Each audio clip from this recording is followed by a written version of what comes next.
Znanje fizike pomeni znanje reševanja problemov in s tem se lahko pomagam tako doma kot v službi. V službi pomagam strankam iz nemško govorečega področja pri problemih in rešitvah z etiketiranjem in označevanjem. Da jim pomagam pri tiskanju nalepk. To, da noben dan ni enak prejšnjemu in da lahko s svojim znanjem pomagam in osrečujem ljudi po svetu. Dober lider ima veliko mero poslušnosti, da sliši vsa mnenja članov ekipe in da je odločen pri sprejemanju odločitve. Poslušnost, biti fair in biti strokoven.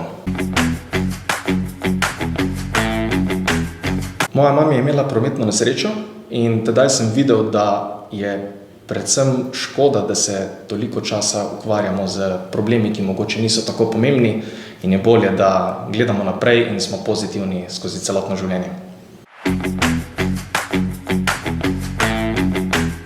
Prihajam iz okolja, ki ni tako naklonjeno izobraževanju in povzpenjanju po lestvici navzgor in kljub vsemu mi je uspelo na lastno pest, z lastno voljo in željo to doseči. Zelo rad se gibam, sem veliko časa z otroki, imam sina in hči in poskušamo preživeti čim več časa v naravi. Predvsem glasba pomeni red, urejenost, doslednost, kar ti pride prav v kariernem svetu.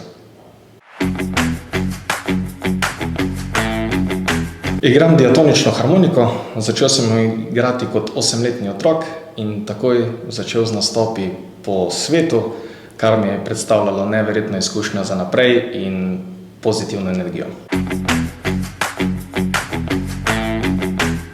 Vseskozi sem mislil, da bom ostal na področju fizike in postal raziskovalec. Nina, vidim, da si veliko potovala po svetu. Povej mi, kaj je tista ena stvar, ki si iz vseh potovanj lahko prenesla v svoj poslovni svet?